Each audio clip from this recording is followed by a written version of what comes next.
We are super excited to be here today, to get back. Welcome back. We're glad you're here. GPS to God.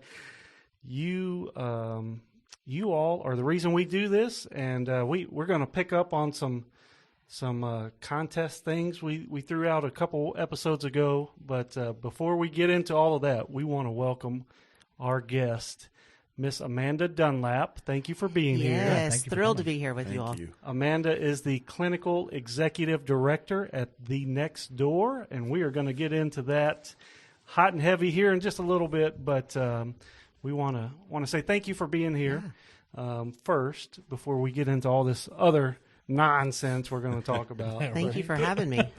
Well, welcome to GPS to God. We're glad you're here. Rate, review, subscribe. We need your help. We need you to rate, review, and subscribe wherever you are, and we're giving you some homework. Tell someone else to listen or watch. Yep. That's a good kind of homework. Yeah. We need Spread you all it to be out. Spread that recruiters. Yeah. Tell somebody else about us. Podcast at parkwaybc.net. That's how you can email us. You can find us on Instagram. And I'm still waiting for the first person to email and ask for Ryan's phone number. No one's taken us up on that yet. I don't know if that's a good thing or a bad thing. Yeah. I have no friends, apparently. Well, I don't know. But, yeah, reach out to us. We'd love to hear from you.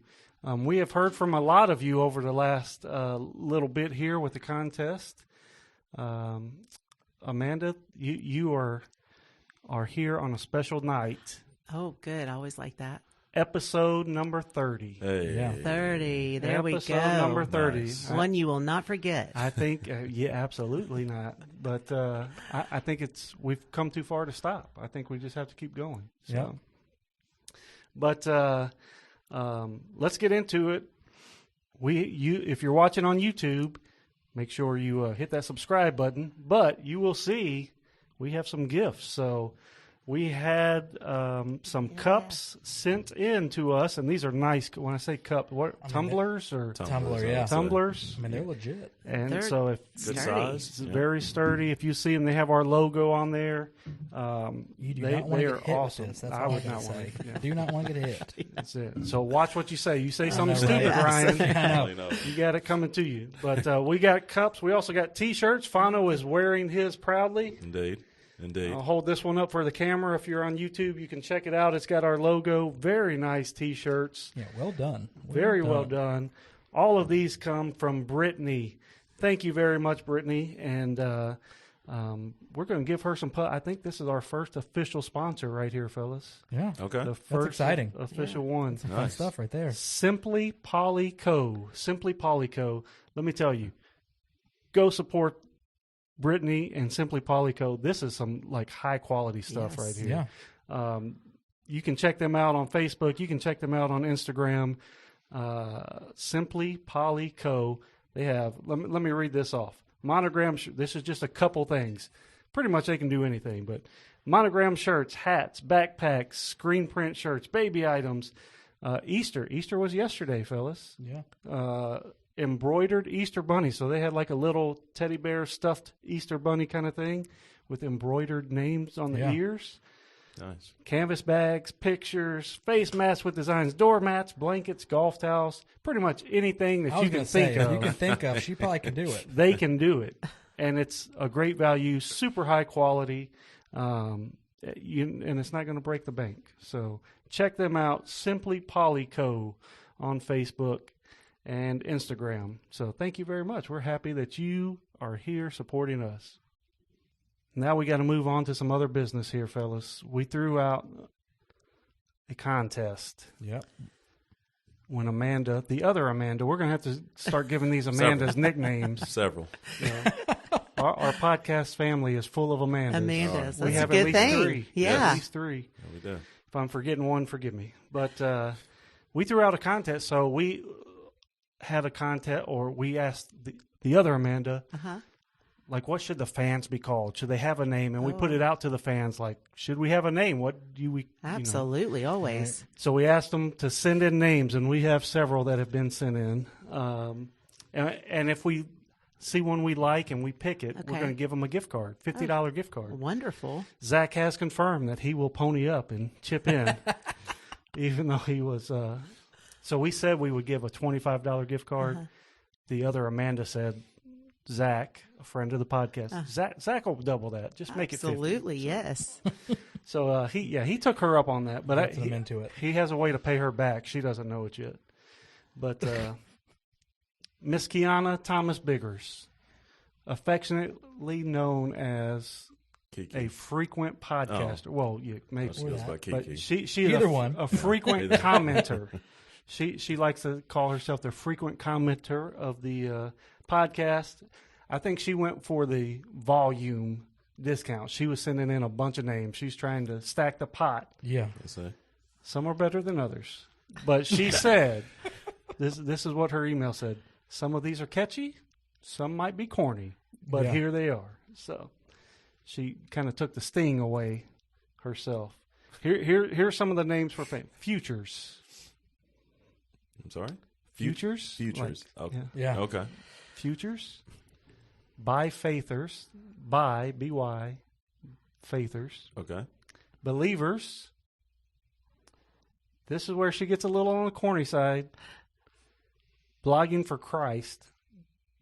Blogging for Christ. Blogging for Christ. Okay. Christian apologetics. Those two don't really roll off the tongue, really. Like, that's don't. not a, Yeah. That's not an easy one just to say. No. Hey, all you Christian apologetics. Well, can't all be winners, Kiana. No. I have that pain Sorry. every episode. They can't all be winners. But we have some others. Crusaders. This is not from Kiana. This is from some several other people. Crusaders was one that was sent in. That one wasn't terrible, I didn't think. No. That came from our friend Russell Mundy, actually, if we want to just throw his name out there. Navigators was another one that came in. And Fano's wife, Miss Lori, she did not email. She did not. She did went right not to the source. reach out on Instagram. Text. She sent me a text message. Yes. Yeah. I told her I was like comment. Yeah, she went straight to the She source. went right to the top. Do you I like want to that say what personal hers Feels is? like she knows somebody, right? Yeah, she Like, thinks. Yeah, Who needs that? I can just tell them. it's all in who you know. You want to say hers? You want me? She was thinking that we needed something catchy, Right. something that so she wanted to play off the word of the GPS. GPS. Yeah. So she went gypsies. Yeah. So I asked her when I saw this. It's GPS IES. Okay. And the GPS is capital letters, just like in the title. But I had to ask her how you say that when I got that text. Right. And she explained it to me. So Gypsies. Gypsies. That's what she went. Yeah. Okay. Gypsies. Which Not so really make a case for her. right Ties into the name. does. Yeah. But gypsies traveling Correct. around, they need Yeah. direction. Correct. The GPS gives direction, all that Yeah. kind of stuff. So Kind of like it. Kind of like it. I mean, I hate to tell her this, but I don't think she's eligible for a prize. That is going to hurt her to the bone. Yeah, no, I don't think she can win a That's gift okay. card. That's okay. That's okay. She will enjoy just Having bragging rights. being part That's my name. They of picked the my gypsies. name. Yes. Yeah. Yes. I don't More want to than the gift interject, card. but maybe a T-shirt. She could get a T-shirt She here. could get a Yeah. T-shirt. Yeah, She'll probably take this tumbler. So. the tumbler. Yeah. Well, yeah. Yeah. So, I mean, no pressure or anything, but right off the top of your head, Oh wow. is Well, there a name that Okay. just Woo! strikes Oh. you? Yeah, Okay. no pressure. Yeah, put your right With on the it. Come on. Amandas here. Okay. None of us had an answer when we did this live. So I kind of liked the gypsies. I know you'll have to, but I'm a little hesitant on the marketing of that and having to explain how to say it. it does have to. You have Yeah. to It give to an be a little explanation. explanation. I like the do. meaning behind it though, and you know, Yes. they travel. You can listen to this anywhere, kind of Well, thing. Yes. Yeah. when I saw it written, Mm-hmm. to me, I said, GPSes. What's a GPSe? Yeah. Because it's Yeah. capital GPS Yeah. and then Okay. IES Yeah. lowercase. And it's like I didn't. That's why I had to ask her how do you Right. say this? But Yeah. we're still we're still working on it. Still working on it. All Yeah. good, man. So if you have more suggestions, reach out to us. Podcastparkwaybc.net. Hit us up on Instagram. Send us a message. And we want more. We want to make fun of more people, and so we need you to send us bad answers because that's all we have so far. So join the club. Catchphrase. We also had a catchphrase. Oh, okay. If there was a catchphrase to start, Right. This was the how do we beginning start of the it. show? Is there a standard Yes. intro? We only had one suggestion so far. From? This I got to pull up. I forgot to type this out in the show notes, so I got to pull up the picture. I took a picture of my computer screen on the way up here, so let me find it. It was not terrible. It's a little lengthy. That's the only downside. But this is from Trace. Trace, thank you for reaching out. And here was his catchphrase: "Welcome to GPS to God, where we hope to help you follow God's map to straighten your path." I mean, I'm not gonna lie. I like that. That's pretty. I like that. It's not terrible. There's nothing wrong with that. Nothing really. wrong. It's a little lengthy, Yeah. but I think we might be able to. Yeah. I mean, Trace is in the running to win this gift card. Yeah. He's kind of in the top right now. He's kind of the lead, isn't He's on he? the top shelf, and I mean, Yeah, he's the only. Yeah, He's in first and last place at the same that time. is. So Odds are good. right now, odds are great. So if you want to give Trace some competition, send in a catchphrase, and you That's a got to pretty beat strong him. one. That's welcome to pretty GPS strong. to God, where we hope. Oh, I'm sorry. That was horrible reading on my part, Trace. I didn't help you sell it. Welcome to GPS to God, where we hope to help you follow God's map to straighten your path. Man, That could eventually roll off the tongue. it could eventually. I mean, Yeah. that's not- little, that's little, not, that's Yeah. not that long. that mean, I will be that's- honest. That's the first 2 times I've said it out loud. Okay. So, Okay. a little bit of practice, I can polish that up a little for you, Trace. Great job. I might be reaching back I would out love to know Trace. how long it took him to think of that. If that just popped in his head, it was like, boom, got that. Or if it took him a second to really research and You- get that thing together. Great question. I mean, Comment back and let us know. some people got it and some don't, Ryan. I don't know. Sounds like Trace might just have it. Might have to bring him on, and Come I on. don't know where he lives. Maybe not. Zoom. We can always Zoom. Yeah.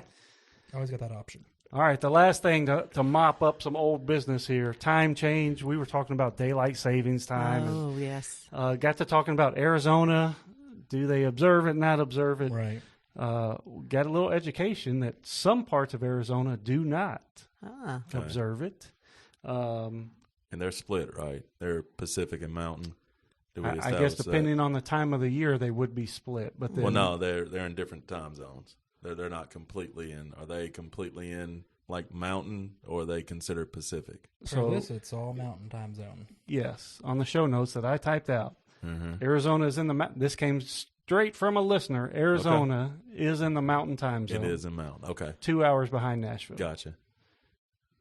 So, 2? Yeah, that's right. I know that. Yeah, 2 would but- be Pacific, wouldn't it? it depends on the time of year. Like Arizona, Oh, if only okay. parts of Depends the on them. if, Okay. if only Right. parts of the state change, gotcha. then Right. it's going to be different. More reason for us to just Pick one and Yes, keep it. absolutely. Yeah. Pick one and Which keep That it. was kind of our argument last week or whatever it was. Is yeah. just pick one and stay Leave with it. it. Absolutely. Yes. Yeah, well, it's too much thinking.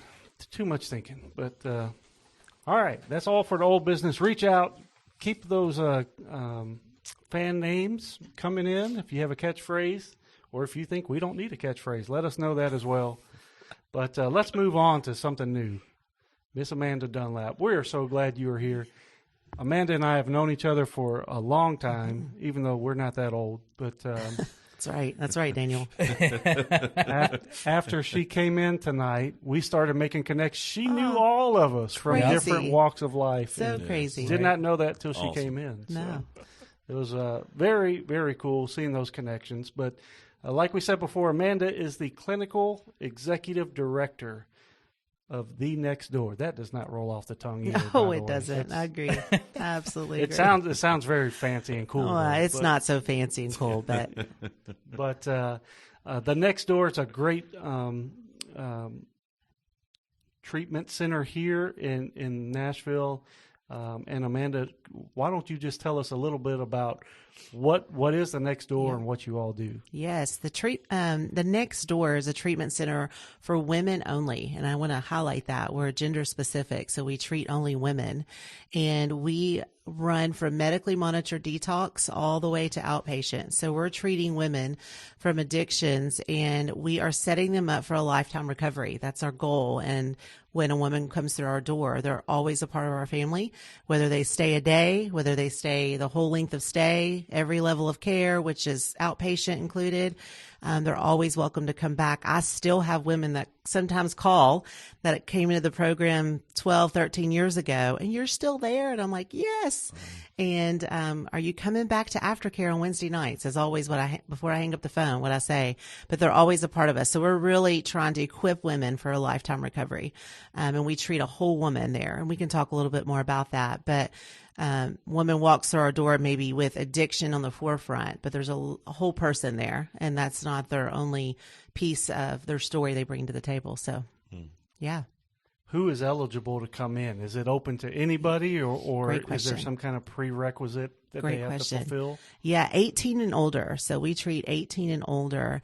And the beautiful thing about the Next Door, and where we really pride ourselves in, is that we treat any woman. So regardless of their payment source, we take commercial insurance, private pay, 10 care. We also have grants set aside, and we fundraise like mad to be able to treat any woman that shows up at our doors or that calls in and wants to get help for them. Because the really important part about addiction is to capitalize and follow through on when someone's reaching out for help, for that to happen immediately. And we try to meet a woman's needs in that moment. They're reaching out for help and to want to grab that time for them to come in. So we treat any woman 18 years and older. We do not have capacity for their children. So it's literally a treatment. So they're taking time out of their everyday life and coming to get help for their addiction. So that's pretty all of our requirements, honestly. I would appreciate if you just answer one question at a time. Yeah, you just took half our page away right there.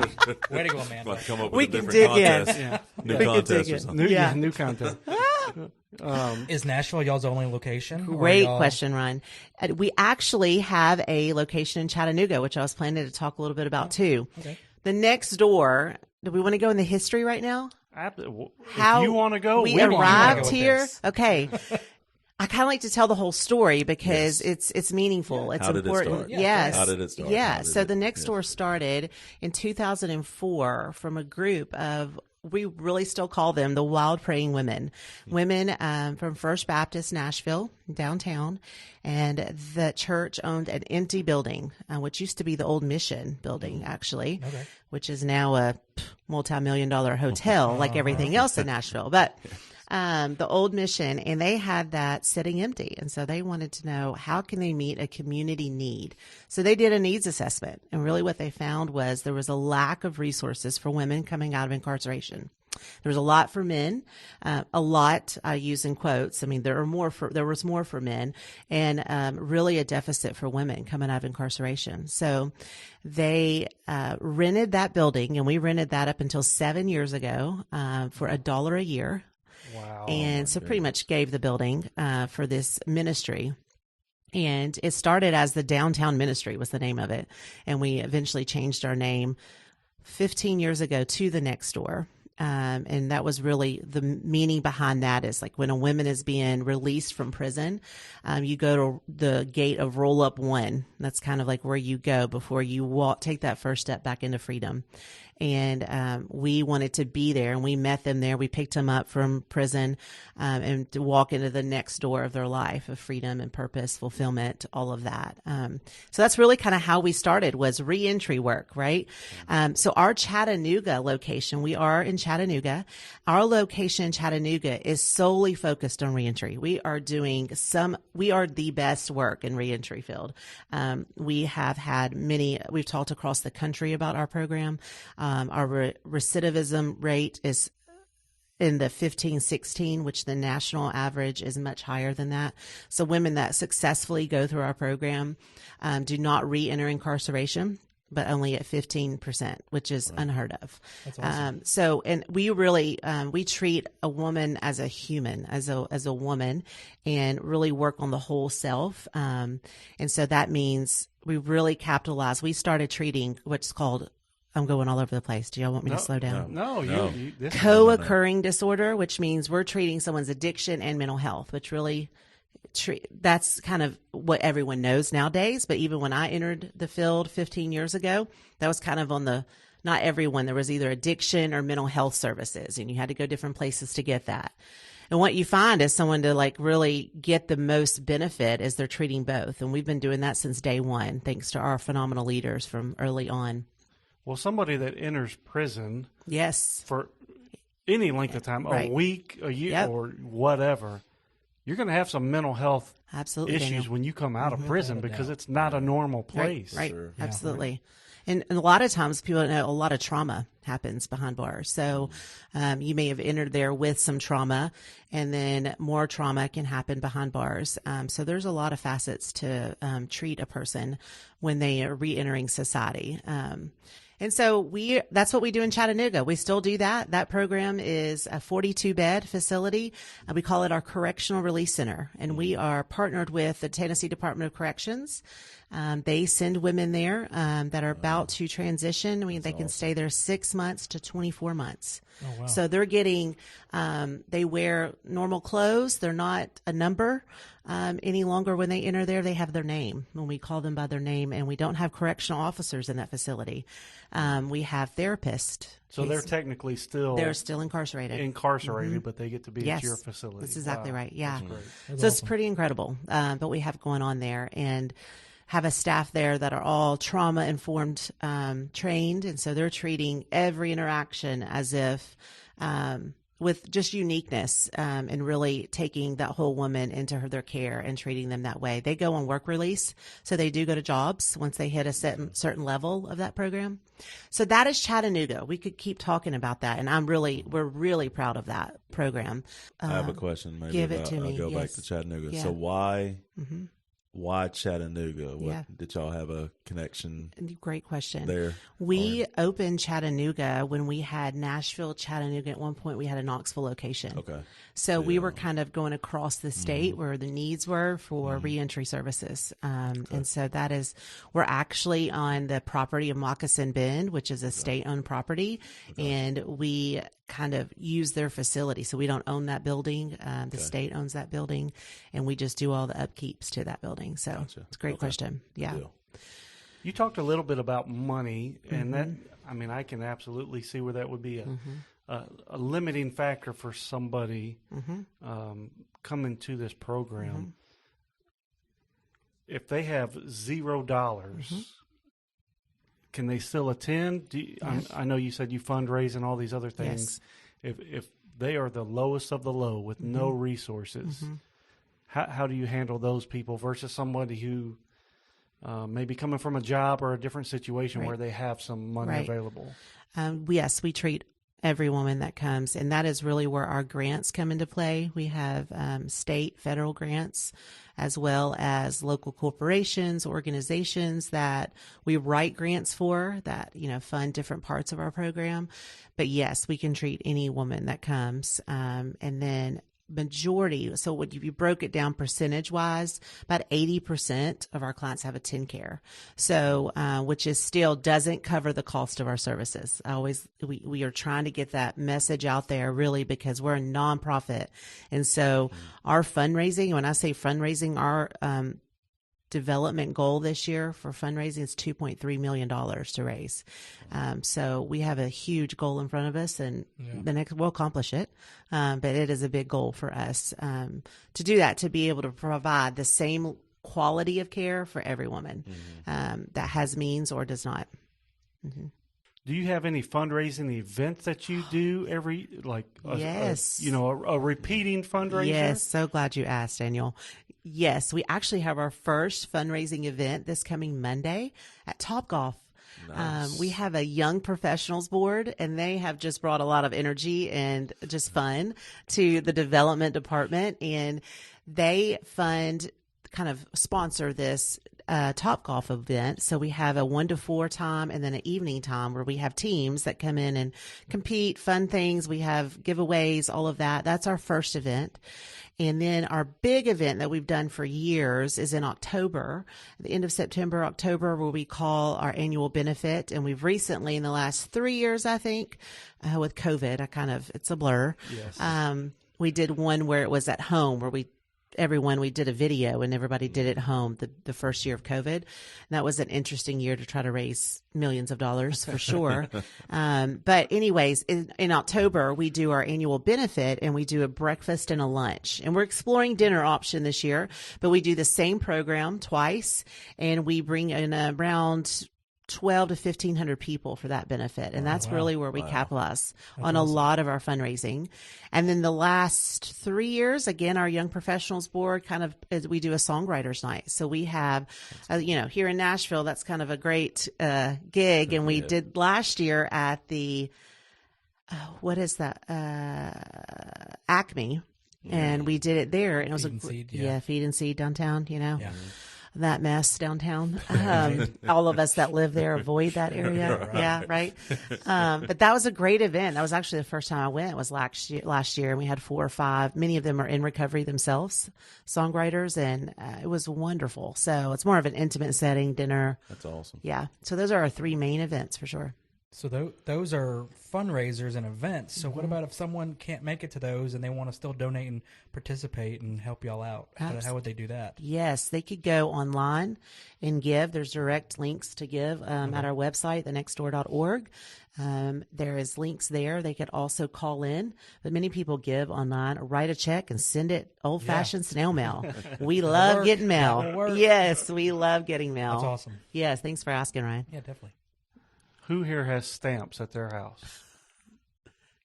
I think Dawn has Bono stamps. has I some feel stamps? like she has stamps. I have them at my office, not at my house. Probably left over from Christmas, probably. Oh, That's Christmas cards. Yeah, okay, I can see that. Yeah. So, We send the good intention Christmas cards. gotcha. Like we fully intend each year to send Christmas cards, and then we don't. It's okay. They know you still love them. But everybody's the same. Nobody gets left out, There you go. Yeah. or everybody gets left out. However you want to look at that. Yeah. We They all don't win. forget anybody. They're all the same. We feel like as long as a Christmas card gets sent out before December 24th, we're good. But it never happens. It's always afterwards. They're like, you'll get it eventually. You can blame the postman on There you that go. one. Right. You don't- Yeah, Christmas, they probably get a lot of blame now. Christmas. When somebody starts the program, what happens? Let's say they show up on your door tomorrow. Show up at your door tomorrow. What happens? Yeah, yes, you can either call in and set an appointment for that, or we do have walk-ups that just show up. And what we do is take them in, and they're first going to meet with our nurse, do a nursing assessment. So really that's the first thing, is to assess where they are. And we do medically monitored detox. So we have nurses and providers there, or on-call providers 24/7. So it's kind of like a step down from a hospital is what we like to say. So we do a nursing assessment just to make sure they're fully stable enough to be in our care there. And then they will meet with a therapist who will do a full intake, kind of what we call, I don't want to get to the words, but psychosocial intake. And so that's really taking in information about the whole person. And then they do an assessment to assess level of care. What level of care means, are they going to assess for detox? Do they need that real acute nursing eyes? Will they be in residential, which is still inpatient? Or will they be in an outpatient level of care, which means they'll go back home but show up every day for a group or for an individual session? So that's kind of what they will do when they show up day one. A drug screen's involved in all of that, all those pieces. But and then they will be put in a bed, shown around, given a tour. And then in a nutshell, what their program consists of meeting in groups several times a day. They're meeting with their individual therapist, and they're also meeting with what we call peers. And they are probably the big kind of glue, but peers are peer recovery specialists. So those are people that have been in their shoes, walked in their shoes, that are in recovery themselves. Actually, one of our peers just celebrated her 9th soberversary yesterday, which is always, she was off yesterday, and I loved giving her that phone call. I remember you when. She actually came through our program, and she's a phenomenal leader in our community. But peers and then case managers. So they will meet with them throughout the week. Case manager their main goal is setting up aftercare plans. So you're here kind of in this bubble that's really protected right now. But when you step back out there to maybe the unhealthy relationships, the abusive partner, the children that you feel out of control in parenting, whatever that is, we want to set you up with the best resources to be able to do that in a healthier version. Now, when they leave us, it's not a cure. They're not, we have families say, you're going to fix them. Well, no, but we're on the step to that recovery and kind of whole person, but it's a long road. Guys, it's a really long road. And I think we do educate the families. So that's a piece of the program. We could get into the details, but does that help you understand? Oh, absolutely. And Good. I think we will get into some details here in a second. Yeah, but we will. a question I have is it voluntary? Like if they show up today and they go through the intake process and they're like, nope, I'm out. Yeah. Or if they make it a week or a month or what, is there anything that keeps them there? Yeah. Or can they just say, nah, see you later? We are a voluntary facility, so you can't be. We have yes. I'll answer your question in one word. Yes, it's voluntary. Can they choose to leave? Yes. We're not a locked facility, and that does happen. And more times, we just met today for strategic planning, honestly, and that is one area we focused on. We call that an AMA. They left against a medical advice. And you hear that from hospitals if you leave outside of your doctor's orders, all of that. So I've heard that personally once. Oh, we'll talk Daniel, about that you've in a second. AMA. Okay. Yeah, but Love to hear that, Daniel. it's not that exciting, to be honest. So yes, they can. Now we do have some women that come that are furloughed. And if you don't know that term, that means they are still considered incarcerated. But they are, and I love that the system is doing that. They are deeming that they need treatment, and not just be locked behind bars. So, and I'm obviously an advocate for that all day, every day, because people don't get well sitting behind bars. And then we won't, that's a whole nother rabbit trail. We'll say for an episode 52 or something. But Hey, you guys heard that. She plans on coming back. Oh, She plans on coming back. yes. And So- she has faith that we have 20-something. Absolutely you That's do. That's what I hear. in my head. Absolutely you do. If we're going to make it that far, you're going to have to turn that cup towards the camera. Yes, Let's get the GPS brand in there. to God. All right. Absolutely, All Daniel. right. Yeah. I love it. Simply Polycode. Thank you very much. Check them out. Oh, so yes, all that. It is voluntary, but, and even if they are furloughed there, they still have the right and choice to leave. However, there are a lot of more external motivators to stay. But we do sadly have them leave, and then we do have to report to their parole officer that they have They're going. absconded. Okay. Yes. That's what I was going to That's a- ask. Yeah. Yep. I mean, they're going back to jail if they leave. Yes. Right? And they're going to get a like kind of a flea, another charge. Yeah. They're going to get another charge. Mhm. Okay. Yeah. Yep. That's what I was going to ask. If they left, Yes. you would have to call and report them. Yep. Gotcha. Yep. Gotcha. Yes. One of the only times we have to. We are under HIPAA Part 2, so it's a very confidential place. Yeah. You Right. cannot just call in there and get any information. And even we have, officers show up, and we cannot give any information unless they have a signed document from a judge. So it's pretty heated conversations when they want what they want to say, well, That part is locked down. yeah, that part is. Their information is protected, right? As it should be. Yeah. So just going back, have you been there since the beginning, or Great I know question. it started. We said she's not old a little while ago. Remember that? We said we're not that old. Remember that. Remember that, Stefano. It started in next door. Started in 02. 04. 04. Okay. Yep, uh-huh. Sorry. Yeah. So you've I've been there 14 years. 14 years. Okay.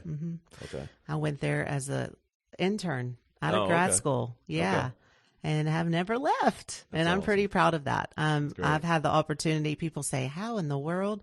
But we did a lot of growing in the last 14 years. So I've had a lot of fantastic opportunities and was developed by great leaders that gave me those opportunities. But I've led groups in prisons, jails. I've done family sessions. We once had we just sold an apartment complex. I didn't say that either, where we did permanent housing for 14 years. And we just sold that property. It's right behind our building. And we did that just merely there were several reasons why we sold that.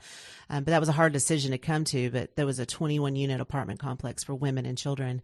And so I got to do family sessions with them for years. I've done individual, traveled when we had Chattanooga and Knoxville and set up after alumni engagement there.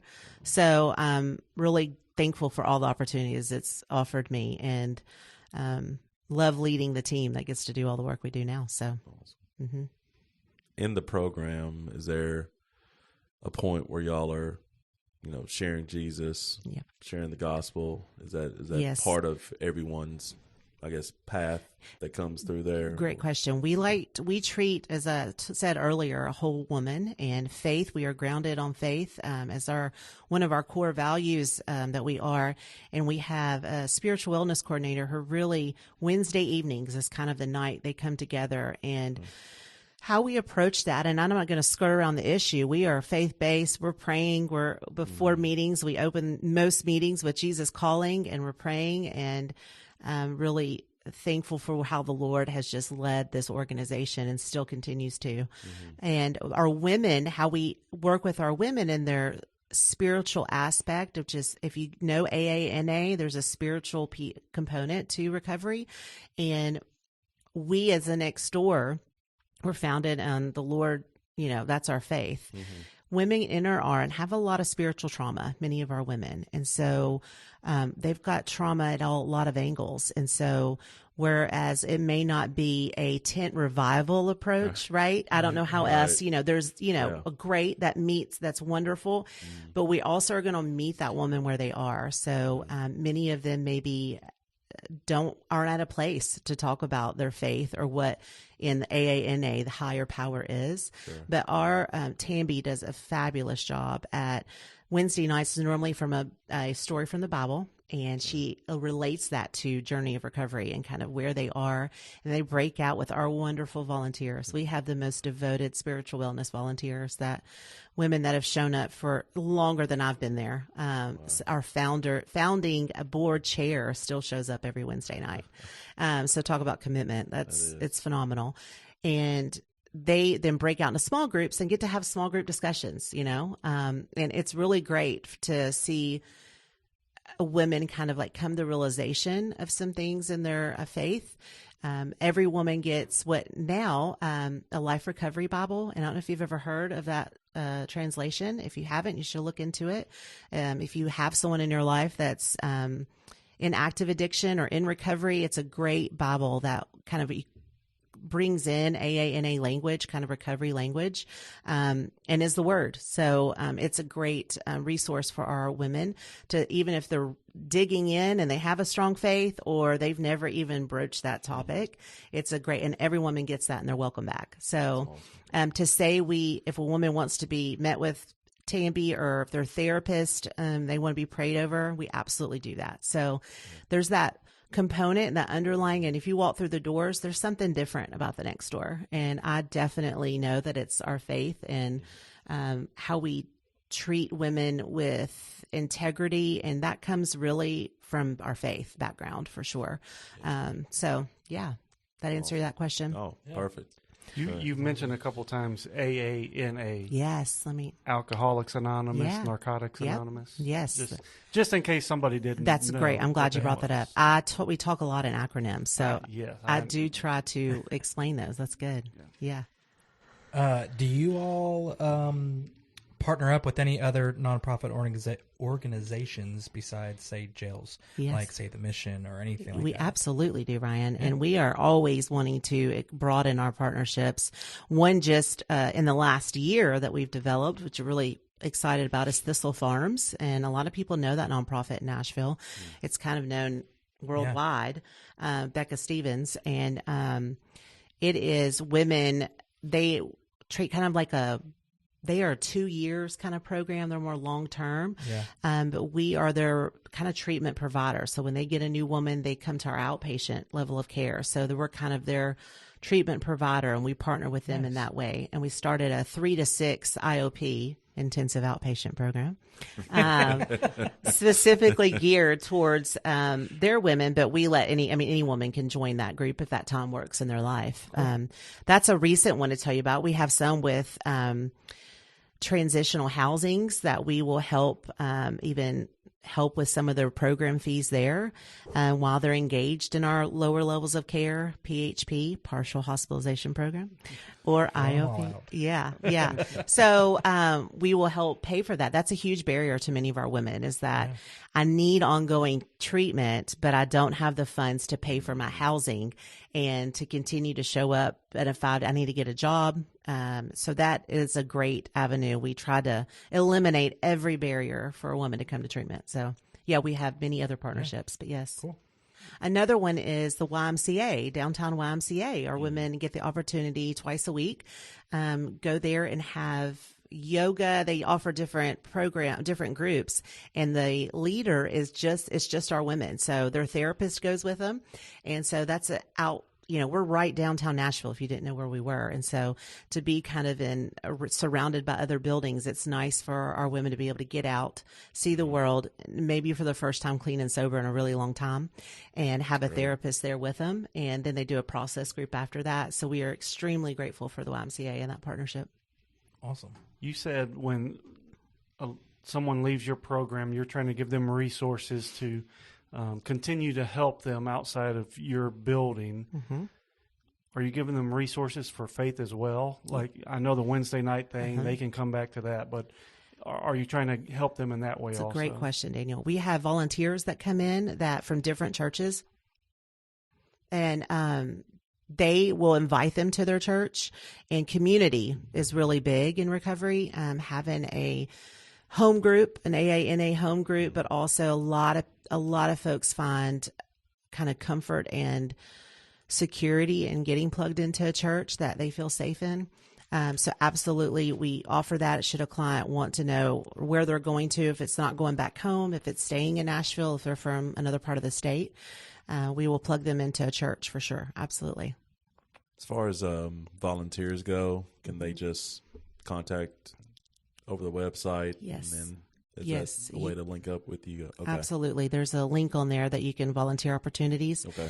And we're always looking for other opportunities for volunteers to come in, from serving dinner to painting rocks. And you're thinking, painting rocks. But it was last week, and they brought in these gorgeous rocks painted. And how about this? One client said, I want to leave this, and there's a garden out back. Leave this so a piece of me always stays here at the next door.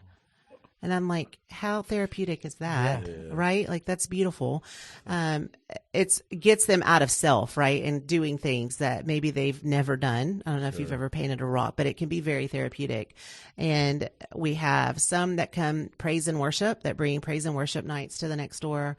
We have opportunities. We have a clothing closet. Sometimes people just come organize. I'll tell you a big one. A group came last Saturday and organized our supply closet, which you're like, what, Amanda, is that a big deal? It's fabulous. It's fabulous. I don't know if you know nonprofit work, but you're all stretched to the max, and there's not always time to organize that closet that you want to, and you walk in all the time. It was beautiful, and I haven't stopped raving about the supply closet. So everything matters, truthfully. Everything's an impact. So yeah. There's one of those closets downstairs. You know what I'm talking about, right? We are waiting for a group to right? come help us. Absolutely, yeah. As a Christian organization, you're trying to help these ladies with their physical needs and things like that. Pour Jesus into them. Mm-hmm. What about the employees? Are all the employees Christian? Is that a requirement to work there? How do you pour Jesus into the employees as well? Great question. It is not a requirement to work there. An interview process, like say second interviews, it's normally my go-to to tell them that if they did not know that we're a faith-based organization, and we do not shy away from that. It is not uncommon to pray. And are you comfortable with that in your personal life? And they can say yes, no. That doesn't mean that they're going to co-sign or anything of that nature. And you can kind of assess if that's going to be a comfort level. Well, we don't, ask anyone to believe any one way or anything. And many of the folks that come there to work there do sign on, whether it is for the faith-based orientation or the mission. And a lot of people want to give back to that mission of helping those that honestly, many of our women cannot receive services elsewhere. And we serve, I didn't said this, but 1,600 women in a year. So we're talking about a lot of lives are impacted by our services. So we do not require that of staff. And how we pour into our staff is we're working on that. I think we're coming out of COVID, and I will say that in this field of work, I see us now. I use this analogy. It just kind of came to me a few months ago. I see the teams kind of like coming up above water, right? Like we're all right, not just in this field, but kind of coming up for air. And it's like, whew, what did we just swim through, right? It's exhausting. Yeah. It's been very exhausting. Yeah, sure. And, that piece of it, aside from taking care of your staff, I have a list of people and prayer requests that I know need it, and we pray in our leadership meeting, and we bring prayer requests. We have a cup of encouragement we pass around to each team, and they send in prayer requests, and that's sent out to the staff every week. So there's different ways that we're in tune with our staff to know what their needs are, and we're trying to be very sensitive to that, and meet them even where they are, and giving them space for that as well. So yeah, we're always looking for improvement, and not just the faith piece, but taking care of our staff that do really hard work every day. So you guys want to hear my against medical advice story? Bring it. Yes. Bring it. Let's go. I was playing hockey. Of course you were. I should have known. Mm-hmm. Had one of my front teeth knocked out. So this guy swung his stick wildly, hit me in the mouth, knocked one of my front teeth out. Root and all, just the whole thing came out. This game was late. Like, the game didn't start until maybe 10 o'clock at night. Late in the game when this happened. So, it's near midnight. Luckily, there was a hospital right next door. So the game finished. I go to the hospital next door, through the emergency room, and I'm like, hey, had a tooth knocked out. Want to come, see if get it put back in or whatever. Wait forever. It's like an hour. And there's nobody there. So, anyway, different story. But so they take me back to the waiting room. Nurse comes, does all the little vital checks and this. And she's like, there's no dentist here at this time of day. So there's not going to be a lot we can do. But we're going to have you sit here, and you just, we'll evaluate you for concussion and all this and that. And I was like, nah, I'm out. I was I'm going to leave. If you can't help me with my tooth. Yeah. I'm pretty sure I'm good on the concussion side. I've been sitting here for over an hour. No symptoms. I'm good. I'll be all right. I'm out. She's like, you can't do that. I was like, I'm leaving. AMA. Yeah, and Daniel. She said, well, you're going to have to sign this paper saying you are leaving against medical advice. And if anything happens to you, if you die in the parking lot, we are not responsible. I was like, I'll sign. I'm good. So. A little rebel. Did they have you in a room and everything, or are you just they took me back, okay. To the, when you leave the waiting room, you go to the second waiting room. Holding area. Before they put you in. Yeah. So I was just in the little, I was in the closet for them to check my blood pressure and all that kind of stuff. Do the vitals. Yeah. Uh-huh. And I was like, if you can't help with the tooth, I'm good on everything else. So. Yeah, you probably got a bill for that too, didn't you? I'm sure I did. Yeah. You left and still got a bill. Daniel AMA. I remember that. Uh-huh. I told y'all it wasn't a great story, but that's the one time I was like, it's good. Yeah. I'm out of here. You had to sign that form. I did. And we have that form. Yeah. Absolutely. I had to sign the form that said, yes, taking your life in your own hands. Yes. It's not on us. Over a tooth, I think I'm all right. I got it. For those ladies that come in that have children, where do you refer them to? Yes, we start knocking down that barrier when they call in. If they call in, we are talking about who is going to take care of your children. Do you have a family member that's clean and sober that is safe for them to stay with? If not, there have been a few instances, and a few I really say, because they know they can't bring their children, so they're kind of already having to walk through that barrier. But of agencies that we refer to that will do kind of acute care for children, that will take care of them while their parent is in treatment.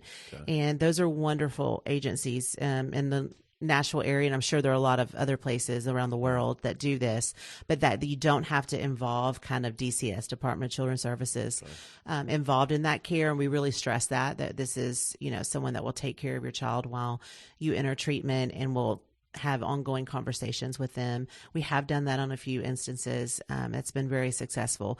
The fear of that is that they do, of course, any of us would not want DCS involved at any cost. Right. And so if we can build trust, and that takes a quick trust to, believe that, we can refer them to those agencies that work really well in the local area here. So awesome. Good question. Perfect. I'm going to change gears a little bit here. You and your husband, Matt. Yeah.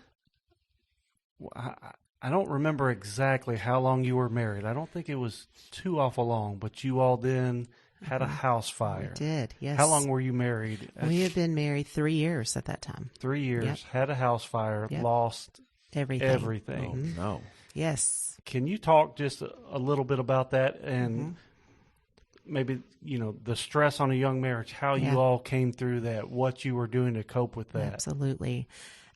We had that. It was December of 2009, and we had lost everything. I will say that we were in the part of renovating our home. It was a family home, my grandparents' home, and my grandfather helped build. So there's a lot of emotional ties to that home, right? Wow. So we lost everything in that house fire. And after that, at the time I was working at the next door there, our church was extremely critical in that whole healing process. And that is probably why one of my kind of core values is community, is because I really saw that in a different light following that traumatic event, because it was an event that we did have to, run to, spare our lives. And that event, losing everything, I think made me see the world differently from that moment on. And I hear now, all these years later, I can look back and go, that was probably one of the biggest things that shifted my perspective, already in the work that I was doing at the next door, but also seeing my husband differently. We both entered our own treatment and recovery in that regard. We went into therapy, both individually and together as a couple. And we had a lot of rough patches after that. So it wasn't like this. It ended up really well, but there were a lot of moments following that were not good for our marriage. That was before my husband is now in ministry.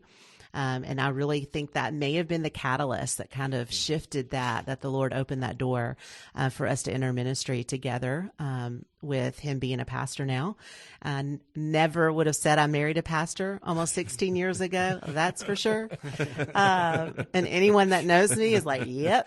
But oh my goodness, he is definitely created to be a pastor and walk alongside people in the same kind of great way that I have the honor of doing that with women. He's gifted in that. Those are his gifts and graces for sure. And so there's been a lot of healing from that. And, I can appreciate someone that, many of our women walk through the door with nothing. And although that nothing, I do not compare to my nothing, because, it is not the same. But I also know what it's like to have to build all that back up, right? And the connections and emotional ties that, we'll never have again, of things. But then you realize how unimportant things are, right? Yeah. So church family was critical in that. And I'll be honest, the next door family, my work family rallied around us from day one, and let me show up and leave work when I needed to leave work, and called me out on that, which was really nice. When you work with a lot of therapists, it's a good and bad thing. So yeah, I'm glad you brought that up, Daniel. I think, each of us have our stories and have events in our life that make us who we are. And that is why I love getting to know other people, because you definitely can never judge a book by a cover, and know the kind of chapters that are behind that cover, and I like hearing people's stories because you can always learn something from them. So yeah, absolutely. And that's a great transition. We hope that you all have learned something from this. And if you know someone in the greater Nashville or Chattanooga area who may benefit from this program at the Next Door, or programs at the Next Door, please contact them. thenextdoor.org is their website. They are on Instagram, TND Nashville on Instagram, and also on Facebook. Reach out to them. What about referrals? If someone calls you and says, I have a family member or a friend, do you take the referrals? And it is voluntary program, so how do you kind of work through that of someone bringing someone else? Yes, if a family member calls, we're going to say, can we talk to that person that's in need of help? And then if they're not, we will have to do some education to that family member that your loved one must be ready to walk through the doors. And most of the time, family members or loved ones are there sooner than the one, in active addiction. So we kind of educate them on that piece. But if you have a referral and need to send somebody to, the greatest phone number to call is 855-TND-HOPE. And that's an easy, quick number, 855-TND-HOPE. And that is our Hope line. And that'll get you connected to our admissions staff that will take great care of your loved one. Well, Amanda, thank you very much for coming. It was such a great story, such a great outreach, such a great ministry. Please reach out to them and help them. If you don't know anybody that may need help, they need your help. They need your funds. They need you to volunteer. They need all that kind of stuff. Thenextdoor.org, TND Nashville on Instagram. They're also on Facebook. Give them a call, 855-TND-HOPE. Amanda, thank you so much for coming. Thank you for having me. It's been great. Thank you for having me. much. Thanks so much. We are going to finish with our Bible verse, just like we do every episode. And this one is in Matthew chapter 15, and starting with verse number 16. This is Jesus talking, and he says, "Are you so dull?" I'm going to have to pause right. That's one of my favorite verses, because I kind of imagine Jesus being, "Oh my, really? You still don't get?" Like, Yes. Anyway, that's an aside. But Matthew chapter 15, starting in verse 16. "Are you so dull?" Jesus asked them. "Don't you see that whatever enters the mouth goes into the stomach and then out of the body? But the things that come out of a person's mouth come from the heart, and these defile them." So, we're talking about addiction, people with substance abuses and different things, and that's all temporary stuff. Jesus is there to heal them through the Next Door and other organizations like that, and other churches and people involved in those. So, if you know someone dealing with addiction, it's a temporary thing, and God can deal with their heart, and there are programs out there to help them. So thank you all for listening. Make sure you contact us if you have a name of what the fan should be called, if you have a catchphrase, all that kind of stuff. And we will see you all again next week on GPS to God. That's it. Easy peasy, guys. Thanks for listening to GPS to God. Make sure you leave a rating or review on whichever app you happen to use. Also find us on YouTube, and be sure to subscribe to our channel.